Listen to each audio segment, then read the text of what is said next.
ಅಂದರೆ ಈಗ ಹೃದಯಾಘಾತಕ್ಕೆ ಯುವತಿಯರೇ ಹೆಚ್ಚಾಗಿ ಬಲಿಯಾಗ್ತಾ ಇದ್ದಾರೆ. ಅದರಲ್ಲೂ ಹಾಸನದಲ್ಲಿ 3 ಜನ ಯುವತಿಯರು ಕಡಿಮೆ ಅವಧಿಯಲ್ಲಿ ಹೃದಯಾಘಾತದಿಂದ ಸಾವನ್ನಪ್ಪಿದ್ದಾರೆ. ಹೌದು, ನಾವು ಇತ್ತೀಚಿನ ದಿನಗಳಲ್ಲಿ ಅಂದರೆ ಒಂದು ಕಳೆದ 4-5 ವರ್ಷದಲ್ಲಿ ನೋಡಿದ ಹಾಗೆ ಸಣ್ಣ ವಯಸ್ಸಿನ ಗಂಡಸರು ಮತ್ತು ಹೆಂಗಸರು ಇಬ್ಬರಿಗೂ ಹೃದಯಾಘಾತದ ಪ್ರಮಾಣ ಜಾಸ್ತಿ ಆಗ್ತಾ ಇದೆ. ನಮ್ಮ ಜಯದೇವ ಆಸ್ಪತ್ರೆಯಲ್ಲಿ ನಾವು ನೋಡ್ತಾ ಇದ್ದೀವಿ, ಪ್ರತಿ ದಿವಸವೂ ಒಂದು 25-30 ವಯಸ್ಸಿನವರು 2-3 ಜನರು ಅಡ್ಮಿಟ್ ಆಗಿರ್ತಾರೆ. ಇದು ನಮ್ಮ ಇಂಡಿಯಾದಲ್ಲಿ ಈ ಥರ ವಿಶೇಷವಾಗಿ ಆಗ್ತಾ ಇದೆ.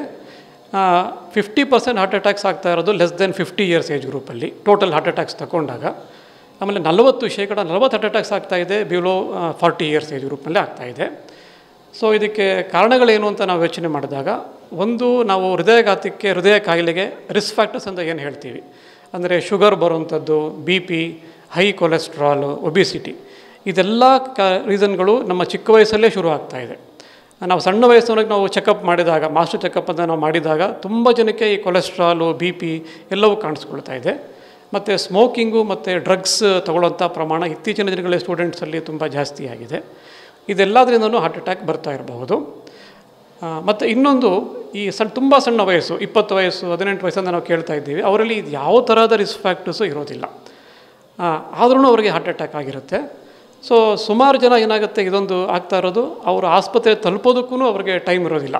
ಸಡನ್ನಾಗಿ ಅದೇನೋ ಬಂತು, ವಿತಿನ್ ಫ್ಯೂ ಮಿನಿಟ್ಸ್ ಅವರು ಕೊಲ್ಯಾಪ್ಸ್ ಆಗಿ ಸತ್ತೋಗ್ಬಿಟ್ರು, ಹಾಸ್ಪಿಟ್ಲ್ ಬರಬೇಕಾದ್ರೆ ಅವರು ಬ್ರಾಡ್ ಡೆಡ್. ಈ ಥರದ ಇನ್ಸಿಡೆನ್ಸ್ ಇತ್ತೀಚಿನಲ್ಲಿ ತುಂಬ ಜಾಸ್ತಿ ಆಗಿದೆ.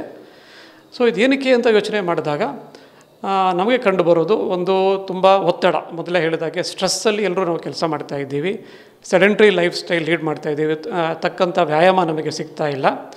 ನಮ್ಮ ಆಹಾರದಲ್ಲಿ ತುಂಬ ಬದಲಾವಣೆ ಆಗಿದೆ. ನಾವು ತುಂಬ ಶುಗರ್ ಇರೋಂಥ ಐಟಮ್ಮು ಮತ್ತು ಫ್ರೈಡ್ ಫುಡ್ಸು, ಜಂಕ್ ಫುಡ್ಡು, ಈ ರೋಡ್ ಸೈಡ್ ಈಟ್ರೀಸಲ್ಲಿ ಇದನ್ನು ನಾವು ತಿಂತಾ ಇದ್ದೀವಿ.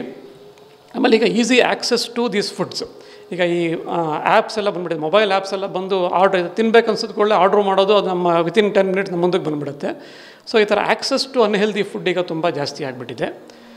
ಹೆಲ್ತ್ ಚೆಕಪ್ ಅಂದರೆ ಒಂದು ಶುಗರು, BP, ಕೊಲೆಸ್ಟ್ರಾಲ್ ಇದು 3 ಇದೆಯಾ ಅಂತ ಅವ್ರು ಚೆಕ್ ಮಾಡಿಕೊಂಡ್ರೆ ಅದಕ್ಕೆ ಏನಾದ್ರು ಪರಿಹಾರ ನಾವು ಕಂಡುಕೊಳ್ಬಹುದು. ಈಗ ಯುವತಿಯರಲ್ಲಿ ಹೆಚ್ಚಾಗ್ತಾ ಇರುವಂಥ ಸಾವಿನ ಪ್ರಮಾಣಗಳು, ಯಾಕಂದರೆ ಮೊಬೈಲ್ ಬಳಕೆ ಇರ್ಬೋದು, ಅಥವಾ ತಮ್ಮ ದಿನನಿತ್ಯದ ಜೀವನ ಶೈಲಿ ಇರ್ಬೋದು, ಆಹಾರ ಪದ್ಧತಿಗಳಿರ್ಬೋದು, ಈ ರೀತಿ ಯುವತಿಯರಿಗೆ, ಯಾಕಂದರೆ ತಾವು ಹೇಳ್ದಂಗೆ ಅವರಲ್ಲಿ ಯಾವುದೇ ರೀತಿಯಾದಂತಹ ಡೇಂಜರಸ್ ಲೆವೆಲ್ ಇರೋದಿಲ್ಲ, ಅಂದರೆ BP ಇರ್ಬೋದು, ಶುಗರ್ ಇರ್ಬೋದು, ಅದನ್ನೆಲ್ಲ ತಡೆಗಟ್ಟುವಂಥ ಸಾಮರ್ಥ್ಯ ಇರ್ತದೆ. ಆದರೂ ಹೃದಯ ಸಂಬಂಧಿ ಸಮಸ್ಯೆ ಇರ್ತದೆ. ಯುವತಿಯರಿಗೆ ಏನು ಸಲಹೆ ಕೊಡ್ಬೋದು ಮೊಬೈಲಲ್ಲಿ ಅಡಿಕ್ಟ್ ಆಗಿ?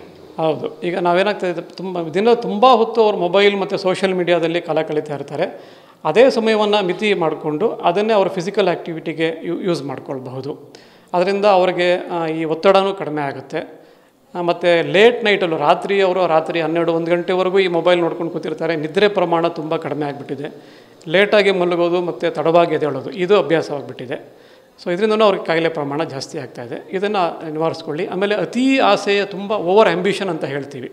ಈಗ ಬಹಳ ಬೇಗ ನನಗೆ ಪ್ರಮೋಷನ್ ಸಿಗಬೇಕು, ದುಡ್ಡು ಮಾಡಬೇಕು, ಆಸ್ತಿ ಮಾಡಬೇಕು, ಈ ಥರ ಸಣ್ಣ ವಯಸ್ಸಲ್ಲೇ ಮಾಡಬೇಕನ್ನೋ ತುಂಬ ಆ್ಯಂಬಿಷನ್ ಇರುತ್ತಲ್ಲ, ಅದನ್ನು ಸ್ವಲ್ಪ ಮಟ್ಟಿಗೆ ನೀವು ಮಿತಿಗೊಳಿಸ್ಕೊಳ್ಳಿ. ಈಗ ಈಸಿ ಲೈಫು ಮತ್ತು ಈ ತಂತ್ರಜ್ಞಾನಗಳು ಸಹ ಈ ಒಂದು ಹೃದ್ರೋಗ ಮತ್ತು ಹೃದಯ ಸಂಬಂಧಿ ಸಮಸ್ಯೆಗಳು ಹೆಚ್ಚಾಗಲಿಕ್ಕೆ ಕಾರಣಭೂತ ಆಗಿದೆ ಅಂತ ಅನಿಸುತ್ತಾ? ತಂತ್ರಜ್ಞಾನ ಪ್ರಮುಖ. ಹೌದು, ಖಂಡಿತವಾಗಿ.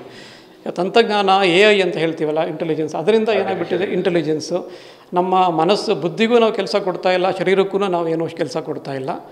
ಸೊ ಅದರಿಂದ ನಮ್ಮ ವ್ಯಾಯಾಮದ ಪ್ರಮಾಣ ತುಂಬ ಕಡಿಮೆ ಆಗಿಬಿಟ್ಟಿದೆ. ಇದರಿಂದ ನಮಗೆ ಒಬಿಸಿಟಿ, ತೂಕ ಜಾಸ್ತಿ ಆಗ್ತಾಯಿದೆ. ಸ್ಪೆಷಲಿ ನಾವು ಅಬ್ಡಮಲ್ ಒಬಿಸಿಟಿ ಅಂತ ಹೇಳ್ತೀವಿ. ನೀವು ಹೊಟ್ಟೆ ದಪ್ಪ, ನೀವು ನೋಡ್ತೀವಿ ಈಗಿನ ಯುವತಿಯರಿಗೂ ಅಷ್ಟೇ ಹೊಟ್ಟೆ ಭಾಗ ತುಂಬ ದಪ್ಪ ಇರುತ್ತೆ. ಅದಕ್ಕೆ ನಾವು ವಿಸರಲ್ ಫ್ಯಾಟ್ ಅಂತ ಹೇಳ್ತೀವಿ. ಅಂದರೆ ಹೊಟ್ಟೆಯ ಅಂಗಾಂಗಗಳ ಸುತ್ತಲೂ ಅದು ಫ್ಯಾಟ್ ಸೇರಿಕೊಳ್ಳುತ್ತೆ. ಅದು ತುಂಬ ಡೇಂಜರಸ್, ಅದು ತುಂಬ ಇನ್ಫ್ಲಮೇಟ್ರಿ ಅಂತ ಹೇಳ್ತೀವಿ. ಸೊ ಅದರಿಂದ ಕಾಯಿಲೆಗಳು ತುಂಬ ಜಾಸ್ತಿ ಬರ್ತಾಯಿದೆ. ಸೊ ಫಿಸಿಕಲಿ ಆ್ಯಕ್ಟಿವ್ ಆದಷ್ಟೂ ಇದು ಅವ್ರಿಗೆ ಕಡಿಮೆ ಆಗುತ್ತೆ. ಇದು ಡಾಕ್ಟರ್ KS ಸದಾನಂದ್ ಅವರ ಸ್ಪಷ್ಟವಾದಂತಹ ಮಾತುಗಳು. ಬದಲಾದಂತಹ ಜೀವನ ಶೈಲಿ, ಆಹಾರ ಪದ್ಧತಿಗಳು, ಒತ್ತಡ, ಇದ್ರ ಜೊತೆಗೆ ಆಧುನಿಕ ತಂತ್ರಜ್ಞಾನದ ಮೊರೆ ಹೋಗಿರುವಂಥದ್ದು, ಈ ರೀತಿಯಾದಂಥ ಹೃದಯ ಸಂಬಂಧಿ ಸಮಸ್ಯೆಗಳು ಹೃದಯಾಘಾತಕ್ಕೆ ಕಾರಣವಾಗಿದೆ. ಮಹಿಳೆಯರಲ್ಲೂ ಸಹ ಯಾವುದೇ ರೀತಿಯಂಥ, ಅಂದರೆ ನಾವು ಸೇಫ್ ಅಂದ್ಕೊಂಡಿದ್ರು ಅದು ಸಹ ಈಗ ಸಾಧ್ಯವಾಗ್ತಾ ಇಲ್ಲ.